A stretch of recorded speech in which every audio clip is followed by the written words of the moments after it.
I'm the kept canary of a rich kid. I was just living easy when suddenly one day I found out I was pregnant.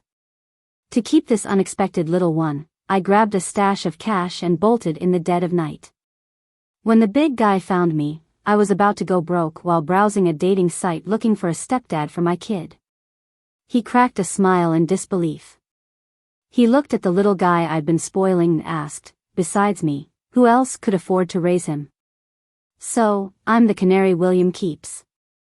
I'm soft, which is probably why William, who's said to be uninterested in women, keeps me at his country estate. I've got no family tying me down. William, a young master of wealth, picked me out of an orphanage and funded my college education. I thought I'd have a bright future, but right after I graduated, William brought me back to his estate. All right. With all those designer clothes and gourmet cuisines from all over, I realized, yeah, this future ain't half bad.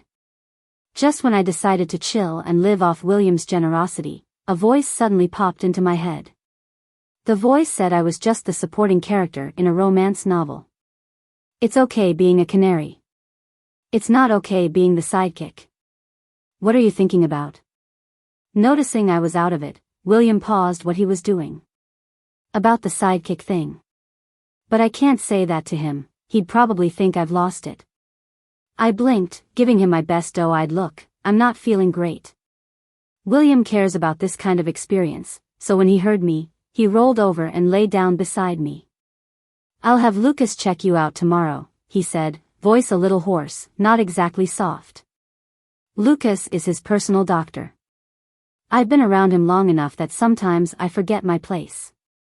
Yeah, I'm after his money, but he's nice to look at and treats me well, so I can't help but get a little smitten sometimes. I obediently replied, okay. He likes me like this, sweet and obedient like a little bunny. When he reached an arm out, I lifted my head slightly so he could easily pull me into his embrace. William. Looking at his chiseled chest, I asked, what happened to me if you fall for someone? That voice in my head told me William is the male lead in this novel. In a year, he'd meet his destined female lead. By then, I'd just be a blemish on his romantic journey, and things wouldn't end well for me. You crossed a line. His voice was back to its usual cold and indifferent self. Wasn't surprised at all with that reply. I rolled my eyes silently and prepared to sleep. The room got so quiet we could only hear our breathing, intertwined. No idea how long passed before he suddenly spoke. I'm not interested in other women. Don't believe what a guy says. William claims he's not into women but shows up at my place 4 or 5 times a week. Same logic applies, saying he's not into other women is just crap. He just hasn't met that destined female lead yet, just like he hadn't met me before. As a true opportunist, I figured it's best to plan for my future.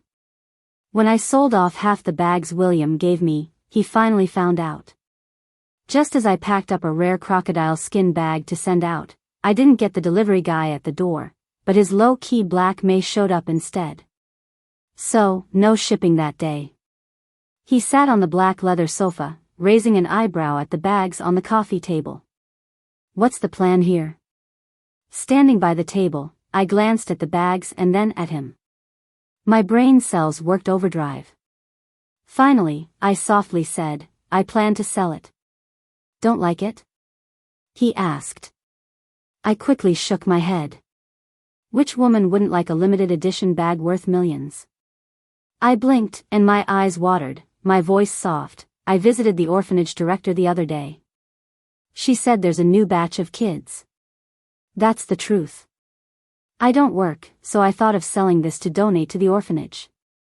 That's a lie.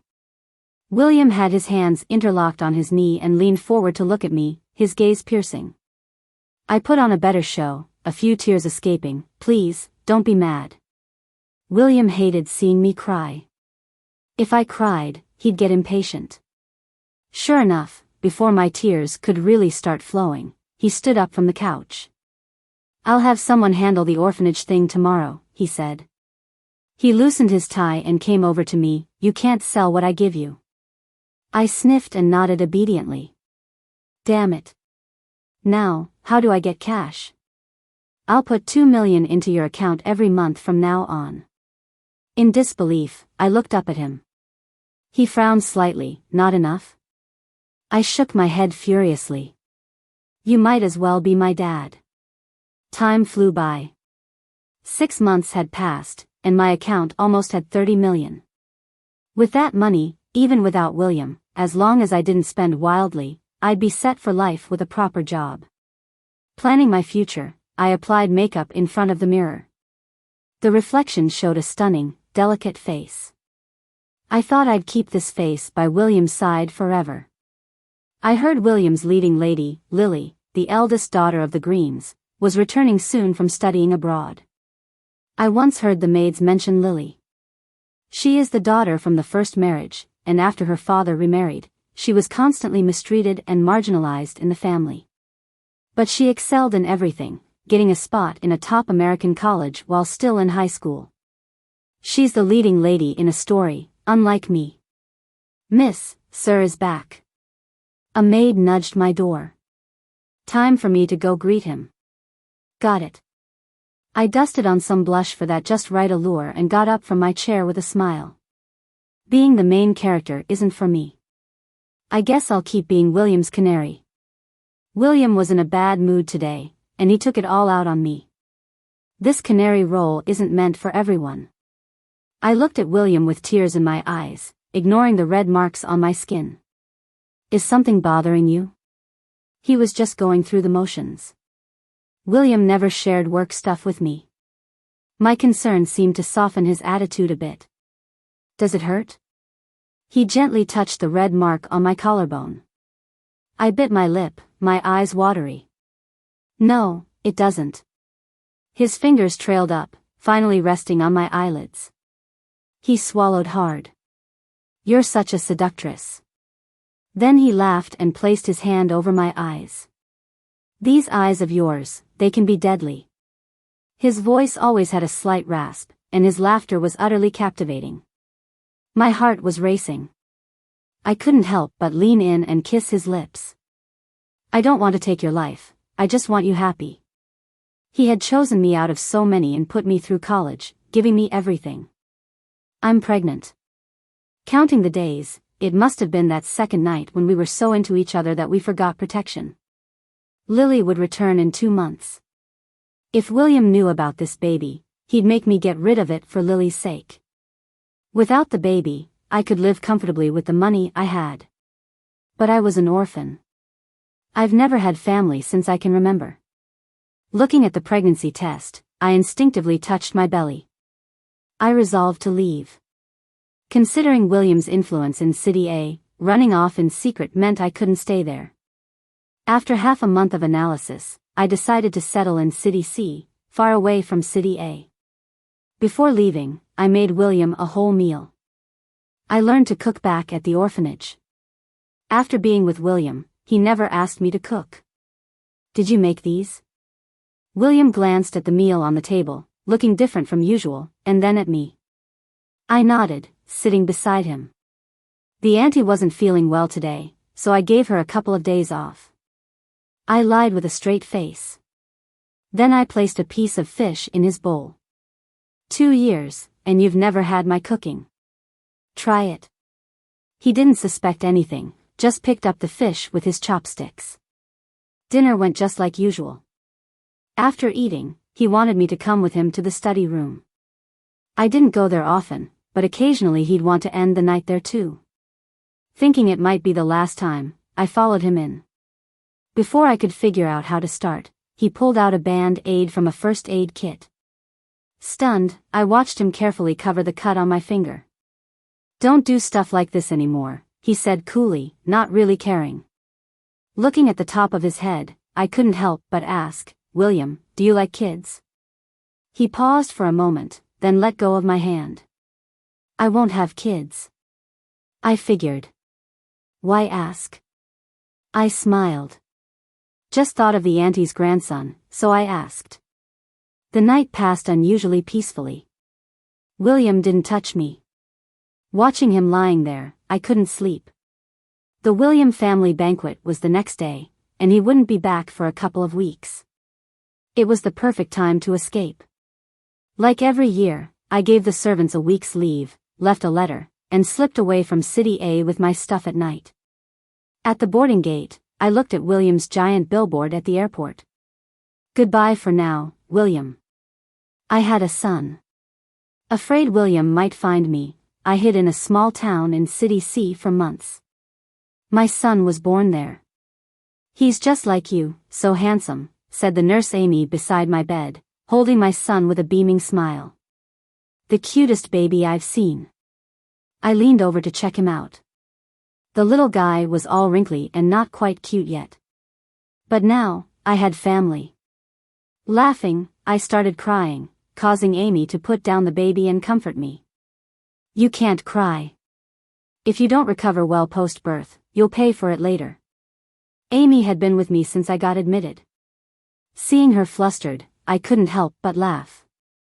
She laughed along. "Did you pick a name for him?" she asked. I nodded. "His name's Calvin.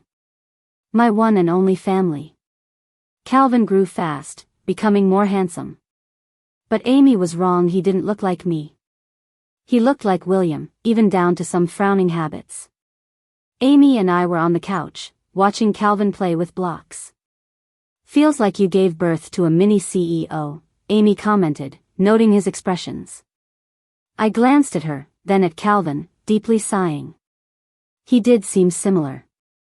"You mentioned good news?" I turned to her. She was off today and came over early, promising good news. Finally snapping out of her Calvin daze, she said, "Didn't you ask me to find you a job?" "Did you find one?" "There were lots of suitable ones, but wait," she winked, "I found an especially perfect one for you."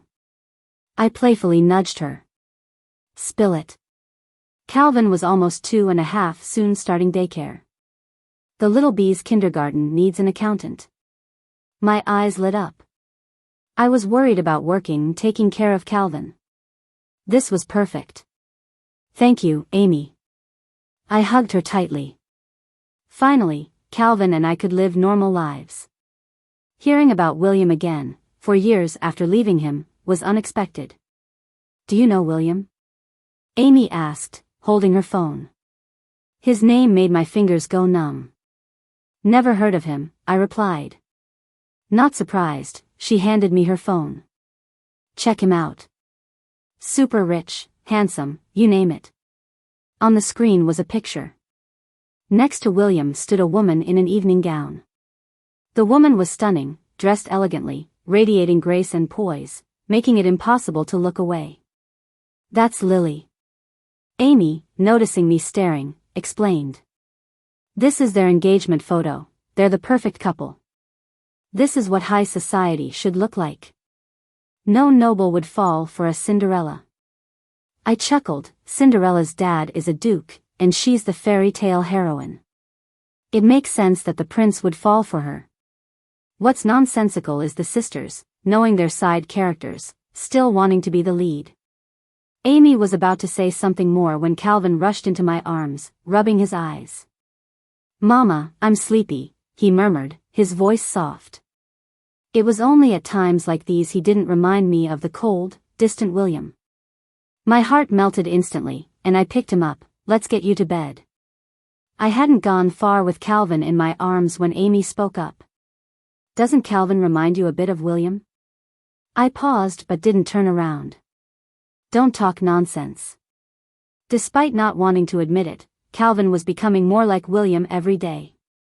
It wasn't just the looks, even his behavior was similar. He wanted the freshest organic food and the softest, most expensive clothes.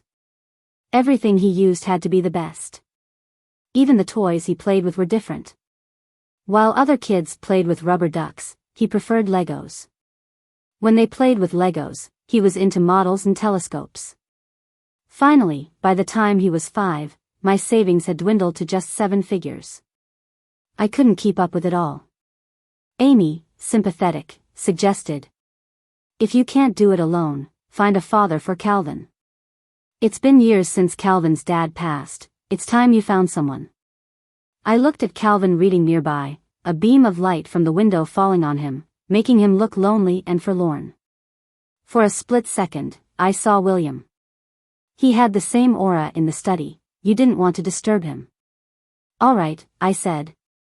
I'll find Calvin a dad. Amy wasted no time. That same day, she had my profile up on a dating site. Maybe William had influenced my taste too much because after a month of dating, I hadn't found anyone. Just when I was about to give up, Amy assured me the next 2 guys wouldn't disappoint. Be honest, are you taking a cut from this? I asked, seeing her eager expression. She grinned, no way, it's all for your happiness. After half an hour of persuasion, I decided to meet the last 2 the next day. After picking Calvin up from school, we went to the coffee shop as planned. Sorry for being late, had some issues with the last surgery. A man approached our table. His name was Eric, a doctor. Handsome, warm, polite, the opposite of William. While Eric and I got to know each other, Calvin tugged at my sleeve, gently asking, Mom, can I go play? I followed his gaze to the toy store across the street. Sure, I said, patting his head, see anything you like, let me know, and I'll buy it. Don't let Auntie pay, okay? Calvin was always considerate. Watching Calvin leave, Eric chuckled. Do you like Calvin? I asked. He nodded, ears slightly pink, it's sudden to say, but I like both Nina and Calvin. His honesty caught me off guard, leaving me unsure how to respond. But I knew he wasn't lying. Nina. As we wrapped up our conversation, Eric suddenly looked at me, and it with other men. Meeting other men. His eyes were sincere, reminding me of a puppy I had secretly taken care of at the orphanage. I held my coffee, not responding. Just then, the bell above the door rang. This gentleman's suggestion doesn't seem fair to me. The voice was soft, yet it made me freeze. William's steps felt like they were weighing on my heart, the sound of my heartbeat deafening. He approached the table, his eyes fleetingly landing on me before settling on Eric. I got held up at work, sorry for the delay. You must have wrapped things up. Though spoken softly, his words carried weight. I glanced at Eric, who met William's gaze with a smile. If Nina's willing, that would mean we're not done here. William then turned his eyes on me. Are you willing, Nina? He rarely called me by my name, and for a while, I thought he'd forgotten it. I looked at Eric and sighed, Dr. Eric, let's exchange contacts, meet up when we're free. A small-time doctor against William wouldn't end well. Our issues shouldn't drag him down. Eric cheerfully agreed and showed me his QR code. Don't scan that. William grabbed my hand. This time, he wasn't gentle. Holding my hand tightly, he looked into my eyes. Don't scan. Beep. Scan complete. I blinked at him. Eric, having received the friend request, stood by William. Let's compete fairly. Once Eric left, William sat across from me. I avoided his gaze and sipped my coffee. Come back with me. After a long pause, William spoke. I met his gaze. It was dark outside, a warm halo from the light above made him look unusually gentle. Go where? I asked him. Go back to where you came from. William. I took a deep breath. You got married. I was kind of a kept woman for a while, but I had morals. I won't be the other woman. William didn't expect me to say that. He raised an eyebrow slightly. So what? How does my being married have anything to do with you coming back with me? Seriously? How shameless can you be? I never thought you were like this. I got up, pissed.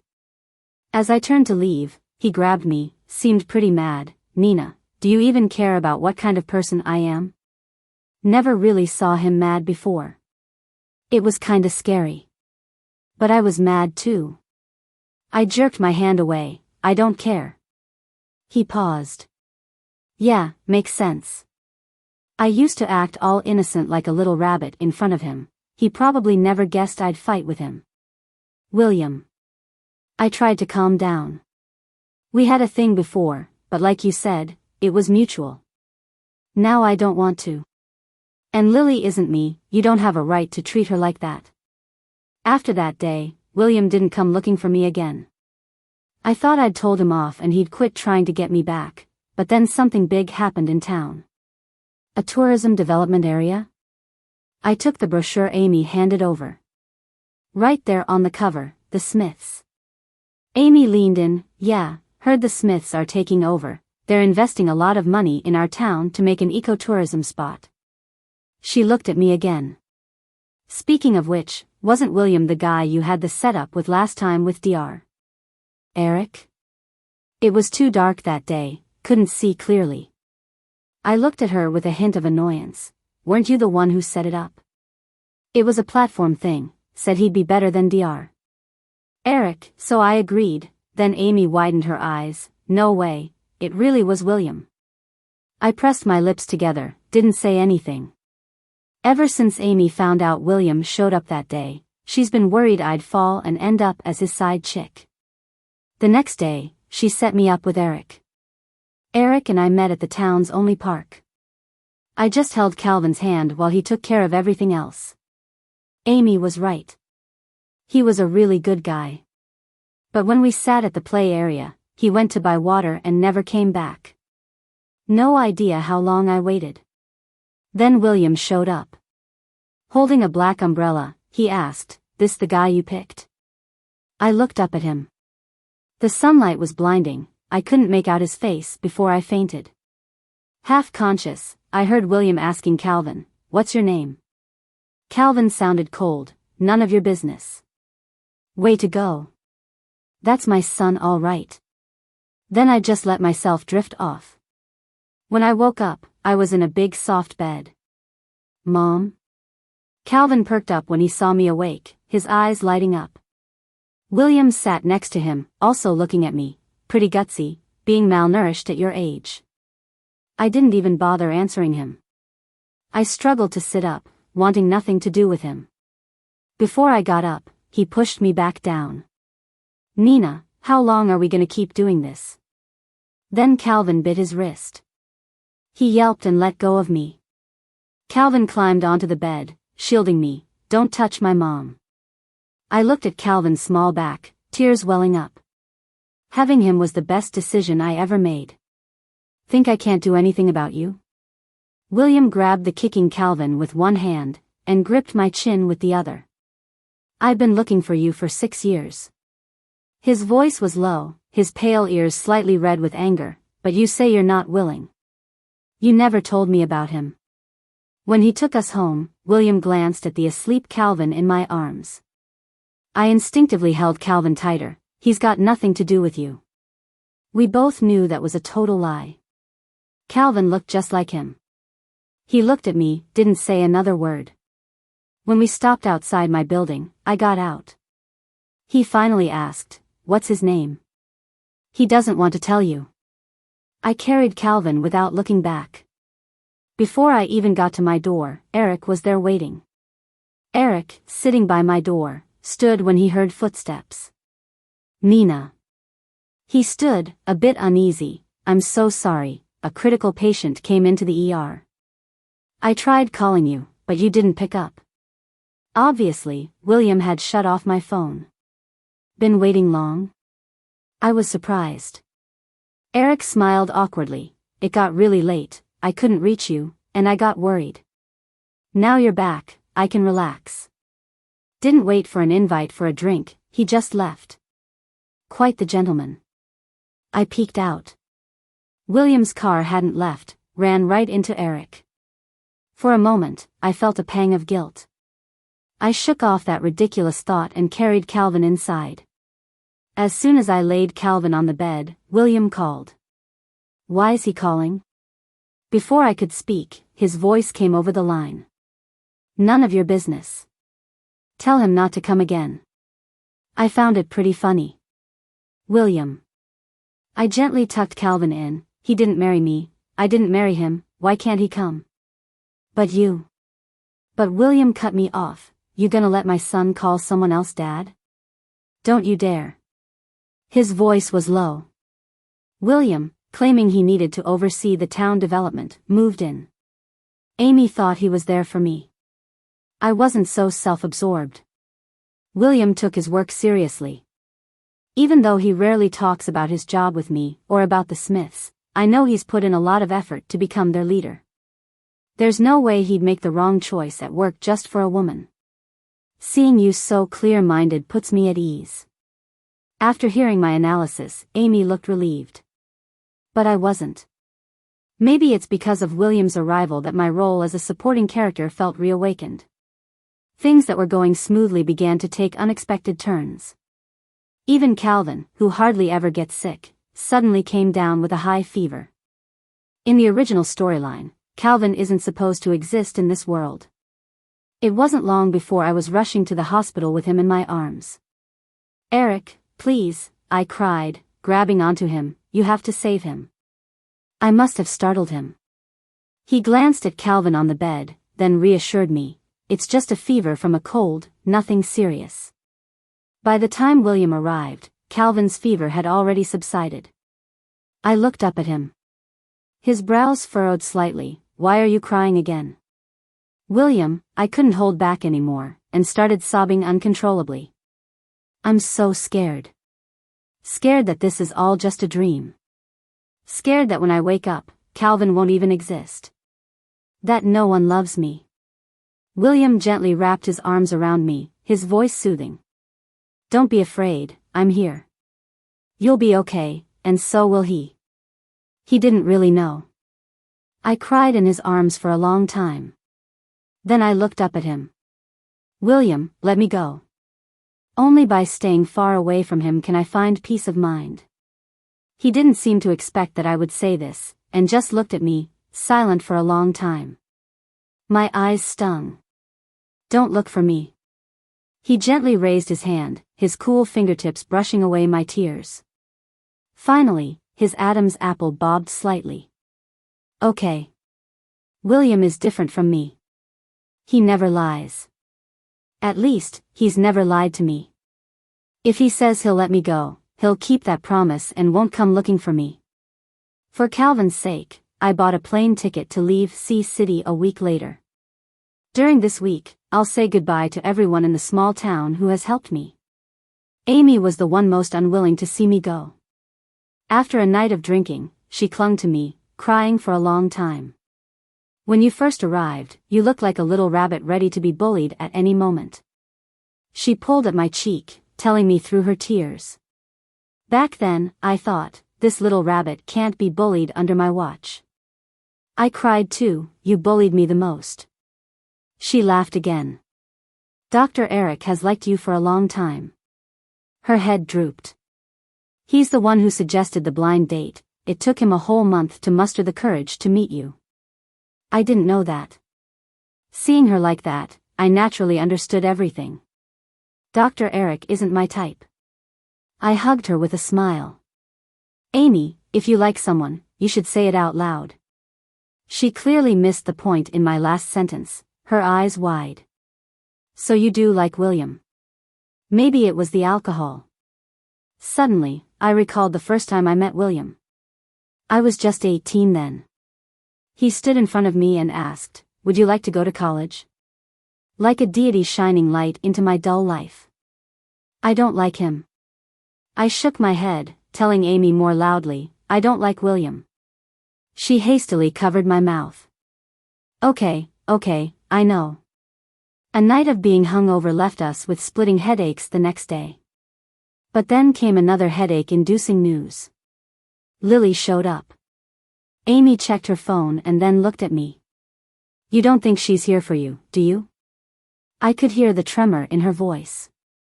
"Probably not," I stammered. After all, William and I didn't do anything.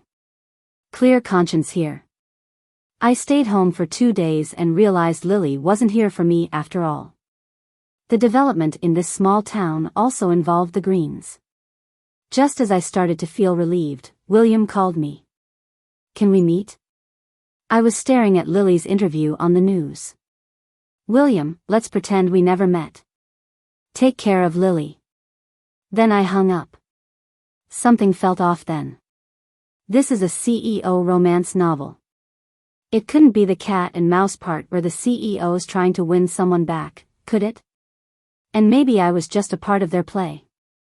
Otherwise, William wouldn't have looked for me for 6 years, right? The more I thought about it, the more it made sense. Guess the life of a supporting character isn't valued.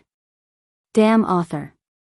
On the day before I was supposed to leave, Amy took me out for a final meal. It was late when we finished. As I walked home with Calvin, I didn't expect 2 men to block our path in an alleyway. Don't move. One of them held a small knife to my neck. The other grabbed Calvin, covering his mouth. I was terrified they'd hurt Calvin, so I quickly said, "How much money do you want?" "I'll give it to you, just don't hurt him." The 2 men exchanged a glance and laughed. "We've heard you're rich, didn't expect you'd be so straightforward." I nodded, desperate. "Don't touch my son. Money's not a problem." "5 million, said one of the men. Okay, I'll transfer it." I took out my phone obediently and stopped at the transaction screen. I can only access 1 million at a time. The men exchanged another glance. "Transfer the million first." After doing so, I showed them the phone screen. "Done, now let my son go. I won't report you." But they didn't budge. One of the men eyed me up and down. "Have some fun with us, and your son will be free. You don't act all high and mighty. Everyone knows how a woman with a kid gets that much money. Who you gonna play with doesn't matter." The man holding Calvin applied more pressure. "If you don't agree, your kid's got no chance." Calvin's face was turning red. It broke my heart. "Your kid doesn't have a future if you don't comply," the other man said, touching my face. I was trembling all over. Ultimately, I closed my eyes. "Fine." But just as I uttered the word, I heard William's voice behind me. "Nina." He must have been super pissed, 'cause he was gritting his teeth saying my name. But you, on the other hand, seemed pretty chill. I opened my eyes and turned to look at him. It was just him. He walked over, step by step, like a thunderous god, and said, "If you don't want to die, let them go." I knew William never dives in unprepared. He'd already called the cops before coming. But they got there a bit too late. William had just managed to catch Calvin, who was thrown by another guy, and got stabbed by the second dude. Sirens blared as the 2 injured men scrambled away. I crawled desperately over to William, only to find his back drenched with blood. Blood covered my hands, and I cried out, "Somebody. Please, someone." He always said he didn't like kids. Well, I guess he wasn't above a little fibbing. He sighed deeply, covering Calvin's eyes with one hand while gently wiping my tears with the other. "Don't cry. I'm fine." He wasn't fooling anyone. Eric said the wound nearly hit his heart. It was touch and go for a bit. In the hospital corridor, I finally met Lily. She was even prettier than on TV. "So, you're Nina?" She stopped in front of me, asking. I looked up at her. She smiled slightly and sat down beside me. William wasn't wrong. "Your eyes are indeed beautiful." I was kind of surprised. "William told you about me?" Who talks about their ex to their wife anyway? Though I guess I wasn't really an ex. Lily raised an eyebrow. "Not much, he doesn't chat with people a lot. Except when he mentions you, he's different." She chuckled. "These years, he's searched high and low for you. Never saw him put so much seriousness into anything other than work. I used to hear he didn't like women, turns out, it was just everyone but you." Lily spoke like it was some amusing tale, getting more intriguing as she went on. "Lately, he's been saying he wants to develop this tourist spot out here, but this town isn't anything special. Turns out, it's because you're here." She tilted her head at me. I was at a loss. "Sorry." Though she didn't sound accusatory, I felt guilty. She seemed surprised by my apology. Sorry for what? For what, though? I didn't know. Like I took something that wasn't mine. Aren't you two married? I asked. She paused, then laughed. Who told you that? William did? He didn't say anything, I murmured. 2 years back, they got engaged. Engagement should lead to marriage, right? I'm not marrying him. He's so cold, like a block of ice. She grinned, tickling my chin with her finger. Only a warm softy like you could thaw him out. I froze. This was not how I'd pictured the storyline. We haven't called it off yet, but once I get the remaining 10% of the Greens shares, we're done, she continued. A career woman, huh? No rush, I laughed awkwardly, a bit overwhelmed by the plot twist. By the way, they caught those 2 guys.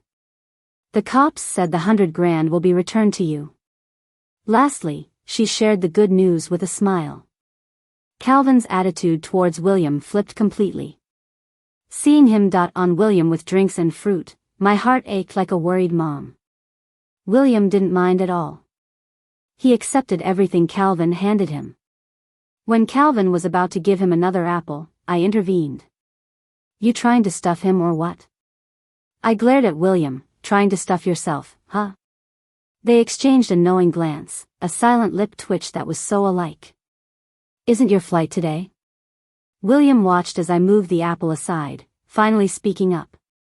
You could hear the smugness in his voice. I let it slide for now, seeing as he was bedridden. I scooted a chair near him, dodging the question, asking instead, why didn't you tell me you weren't married to Lily? He raised an eyebrow. Do you care? Before I could reply, he added, your letter said you only see me as a boss. Should a boss's marital status matter to an employee? I'd forgotten I said that. At the time, to leave with a clear conscience, I claimed I was in it for his money. I scrunched my nose, committing to travel here for just an employee, pretty responsible of you. I used to think you were an obedient little bunny. He gave me a soft, playful look. Didn't expect you to hide claws. All for the money, I bared my teeth. Finding out now isn't too late. Been new, he chuckled, no cheeky bunny spikes every dish with chili. I was taken aback, oh, so you knew. I guess I'll need a new way to vent next time. Why aren't you going in? I heard Amy saying from the doorway. Turning, I saw Eric there, smiling awkwardly as he approached. Just checking on William. Thanks, I said, standing to give him space. Amy took the chance to pull me out. Knowing what she'd say, I quickly shared William and Lily's situation. She nodded. That matches how I see Lily, she noted. Then she glanced at me with mock seriousness, patting my shoulder, and you match this image I have. What image? I wondered. The domineering CEO's sweet little wife. I don't know why, but that's what I first thought seeing you. GZ didn't sound like a compliment. I ended up going back to City A with William. So, from a kindergarten accountant, I moved to being the Smith's accountant. Amy said I leveled up. Hard to argue. Leveling up sure beats being a little wife. William and I are still living in the mansion out in the suburbs. The place hasn't changed a bit, even the room arrangements are the same. In a couple of days, it's time for the William S. family dinner. I've been away for 6 years. This time, William brought me back to the William S. old house. Everyone was surprised to see me and Calvin. Clearly, William never mentioned me to them. There had been rumors about William having a child outside, and it turns out they were true. After dinner, a group of women gathered in the garden. They were talking in a snarky tone, definitely about Calvin. Calvin walked right over to them, asking, "Who's the illegitimate child?" Sometimes he talks just like William. The women were taken aback for a moment. Calvin had his hands behind his back, acting all mature. "Dad says all the adults here are bad, and it turns out he's right." I didn't expect him to say that. I couldn't help but laugh. "No manners," barked one woman, face turning red. She glanced at me. "Well, some people have a mom, but no mom to teach them." Oh great, now they're insulting us directly. I rolled up my sleeves, ready to confront them. But William wrapped his arm around my waist and pulled me back. Auntie, who exactly are you talking about? William's voice was cold, loud enough for everyone in the garden to hear. All eyes turned to us. The woman chuckled awkwardly, not daring to say more. At that moment, Calvin trotted back, innocently pointing at the woman and told William, "Dad, she said I'm an illegitimate child with no manners." The place fell quiet. "William, kids say the craziest things, you know I wouldn't say that," the woman quickly explained. I blinked, my eyes welling up. Teary, I looked at William. "So Auntie thinks I'm easy to bully, and only says these things to me." William raised an eyebrow and pinched me softly at the waist. "If Auntie has such strong opinions about my wife, maybe I need to reconsider the talks with Uncle." "Wife?" I looked up at him. But he just held me and walked out of the old house without looking back. William was quite pleased with how Calvin handled himself back there. So he let him pick out whatever gift he wanted. Watching the prices of those fancy toys, I gulped. Calvin finally stopped in front of the most expensive telescope. William raised an eyebrow, seeming satisfied. He smiled at me and said, "Who else but me could afford to raise him?" I quickly shook my head. No kidding, who indeed? I married William. On our wedding day, I drank a lot. Amy and I ended up drunk on the couch together. She grinned at me, "Congrats, you gorgeous girl." I grinned back at her, "Thanks, Amy." When William came to carry me to the bedroom, Amy and I were hugging and crying because we felt we met too late in life. "Stop crying," William said, laying me gently on the bed and kissing the corner of my eye. I opened my eyes and looked at him. So handsome. Just like the first time I saw him. I wrapped my arms around his neck and pulled him down, giving him a peck on the lips. "William, you know," I whispered in his ear. "These times, they're borrowed." I put a finger to my lips, "Don't let the heavens hear that." William chuckled, seeming to laugh more these days. I like that about him. His smile suits him much better than his icy demeanor. So, I kissed him again. "What am I going to do with you?" His voice was soft, like a feather brushing my heart. Then he started kissing me, from my forehead downward. Even when I surrendered, he didn't stop. It felt like being lost in clouds. I don't know how long it lasted. Finally, I heard him ask softly, "Why'd you leave back then?" "I got pregnant, but you said you didn't like kids." "I don't like kids, except ours," he murmured tenderly. I snuggled against him. "I dreamt." I mumbled, "We were all in a book. You were the male lead, Lily the female lead, and I was just a side character bound to disappear. William, I never really had a home. Life isn't fair." My words turned muddled, filled with grievance. William hushed me with a kiss. "Nina, you have a home now." Our breaths mingled, bringing a peace like never before. Just as I was drifting to sleep, William kissed the top of my head. "Nina, remember, I like you, you're the lead. Not because you're the lead do I like you." William's epilogue. The year Grandpa found me in the orphanage, I was just 6. He took my hand and asked, "What's your name?" I glared, "None of your business." He didn't get mad, he just laughed. "I'm your grandpa. Want to come home with me?" Home. I thought I didn't have one. The director said I was left at the orphanage gate right after birth. I imagined countless reasons why. Maybe I was stolen. Maybe my family was too poor. Never did I think it was because Mom had me to spite Dad after they broke up, then ditched me here for revenge. Grandpa only found out about me after they both passed away. So, the William family called me a bastard. Only Grandpa treated me well, gave me a name, supported all my choices. "William, you're a good kid. The Smiths depend on you now," Grandpa said as he lay dying. I was only 18 then. Grandpa willed 40% of his shares to me, making me a thorn in my uncle's and aunt's sides. They were like parasites, wanting to devour me whole. To gain control of the company sooner, I spent 6 years finishing my master's and doctorate in finance.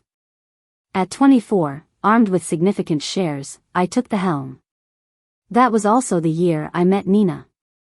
She wasn't like me, she had a name and history. A pair of eyes, clean and pure, looking up at me with barely any desire. She really doesn't seem like a kid from an orphanage. Do you want to go to college? I asked her. The Smiths were sponsoring a group of kids, but I still asked her separately. Her eyes lit up, almost as if she didn't expect to be chosen. She studied really hard, kind of like I did back in the day. But, my work keeps me busy, and I rarely paid much attention to her. The next time I saw her was at a celebration party.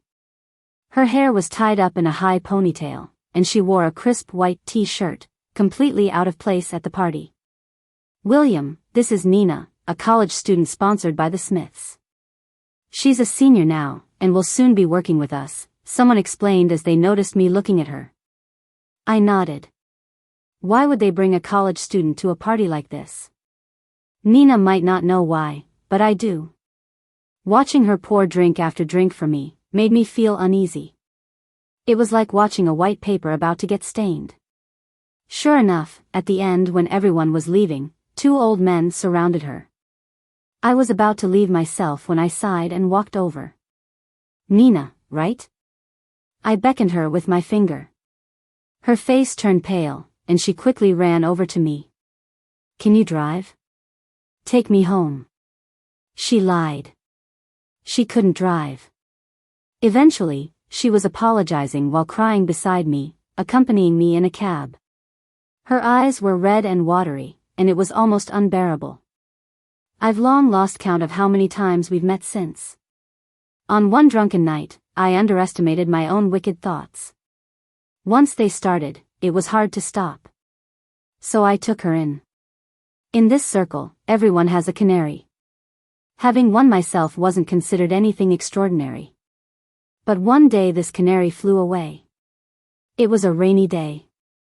I had just dealt with a bunch of snakes at the old place, thinking I'd visit Nina. But she was gone, leaving only a letter behind. It said she just wanted to repay my kindness, saw me as a boss who paid her, and wished me well. That was just perfect. In anger, I smashed everything in my study, except for the inkstone she gave me. She wasn't just a canary anymore, I just hadn't realized. I didn't notice that I was falling for her, again and again.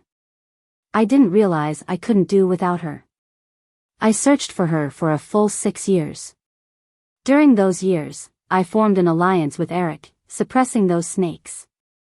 No one would dare oppose me marrying her now. Finally, I got news of her. A matchmaking thing.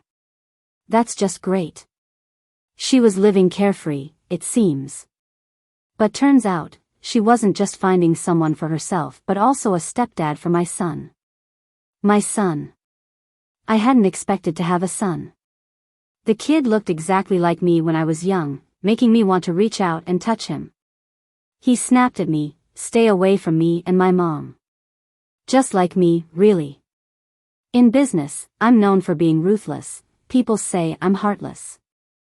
I had all sorts of ways to keep Nina and Calvin with me. But when Nina cried, asking me to let her go, my hand on her back clenched into a fist. Since when did I realize that loving someone doesn't mean trapping them in your world? Lucky that I got a new perspective. Otherwise, I might have let them go. Heaven balanced it after all, not giving me parents but giving me Nina and Calvin. But it didn't last long. Calvin. I gritted my teeth, looking at the kid who showed up in my bed. Instead of getting out when he heard my voice, he snuggled closer to Nina, looking extremely pitiful. "Mom, Dad is being mean to me. He's mastered his mom's tricks all too well." Nina patted his back, laughingly scolding me, "He's just a kid. 6 years old, not a kid anymore." I walked over and picked him up from the bed. "Tonight's my turn with Mom." I kicked him out and closed the door. Just as Calvin started crying, Nina got down from the bed, opened the door, and let Calvin back in. I've been burnt out dealing with William's auditing these days. Don't mess with me, you two, she warned like a feisty little kitten. Both Calvin and I obediently got into bed. William, do you want to change Calvin's name? She suddenly asked when I was nearly asleep. I quietly moved Calvin aside and hugged her. No, I replied. Calvin. I closed my eyes and grinned. Calvin. Whether it's her or him, they're the only ones.